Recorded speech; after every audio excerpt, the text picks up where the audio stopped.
भगवान विश्वकर्मा की जयंती वर्षा ऋतु के अंत और शरद ऋतु के शुरू में मनाए जाने की परंपरा रही है।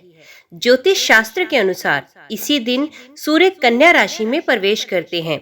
चूंकि सूर्य की गति अंग्रेजी तारीख से संबंधित है, इसलिए कन्या संक्रांति भी प्रतिवर्ष 17 सितंबर को ही आती है। जैसे मकर संक्रांति 14 जनवरी को ही आती है, ठीक उसी प्रकार कन्या संक्रांति भी प्राय 17 सितंबर को ही पड़ती है। इसलिए विश्वकर्मा जयंती भी 17 सितंबर को ही मनाई जाती है।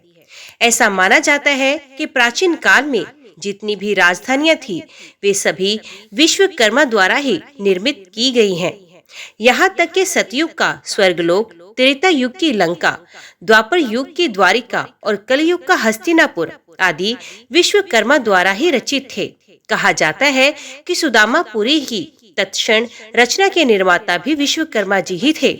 इसके अतिरिक्त जितने भी पुरातन सिद्ध स्थान हैं, जो भी मंदिर और देवालय हैं, जिनका उल्लेख शास्त्रों और पुराणों में है, उनके निर्माण का भी श्रेय विश्वकर्मा को ही जाता है। इसे ये आशय लगाया जा सकता है कि धन धान्य और सुख समृद्धि की अभिलाषा रखने वाले पुरुषों को भगवान विश्वकर्मा की पूजा करना आवश्यक और मंगलदायी है। विश्वकर्मा को देवताओं के शिल्पी के रूप में विशिष्ट स्थान प्राप्त है। भगवान विश्वकर्मा की महत्ता को सिद्ध करने वाली एक कथा भी है। कथा के अनुसार काशी में धार्मिक आचरण रखने वाला एक रथकार अपनी पत्नी के साथ रहता था। वे अपने कार्य में निपुण तो था, परंतु स्थान स्थान पर घूमने और प्रयत्न करने पर भी वे भोजन से अधिक धन प्राप्त नहीं कर पाता था। उसके जीविकापार्जन का साधन निश्चित नहीं था। पति के समान ही पत्नी भी पुत्र न होने के कारण चिंतित रहती थी। पुत्र प्राप्ति के लिए दोनों साधु संतों के यहाँ जाते थे, लेकिन ये इच्छा पूरी न हो सकी।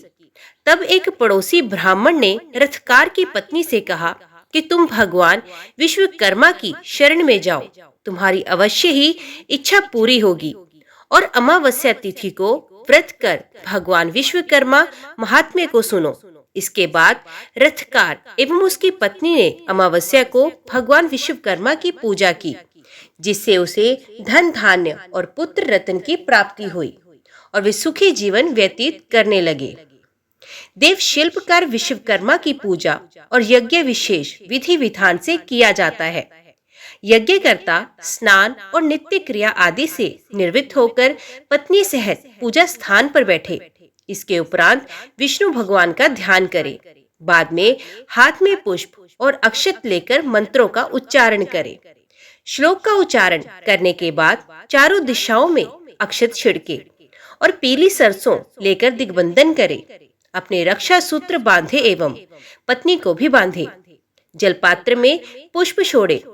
तत्पश्चात हृदय में भगवान विश्वकर्मा का ध्यान करे। रक्षा दीप जलाए जल द्रव्य के साथ पुष्प एवं सुपारी लेकर संकल्प करना चाहिए। शुद्ध भूमि पर अष्टदल कमल बनाए। उस स्थान पर सप्त धान्य रखे। उस पर मिट्टी और तांबे के पात्र से जल का छिड़काव करे। इसके बाद पंचपल्व, सप्तमृंतका, सुपारी, दक्षिणा कलश में डालकर कपड़े से कलश का आच्छादन करे। चावल से भरा पात्र समर्पित कर ऊपर विश्वकर्मा की मूर्ति स्थापित करे और वरुण देवता का आवाहन करे। पुष्प चढ़ाकर प्रार्थना पूर्वक नमस्कार करना चाहिए। इसके बाद भगवान से आग्रह करें, हे विश्वकर्मा देवता, इस मूर्ति में विराजिए और मेरी पूजा को स्वीकार कीजिए। इस प्रकार पूजन के बाद विविध प्रकार के औजारों और यंत्रों आदि की पूजा कर हवन और यज्ञ करना चाहिए। आज की वीडियो में इतना ही। उम्मीद करती हूँ वीडियो आपको पसंद आई होगी।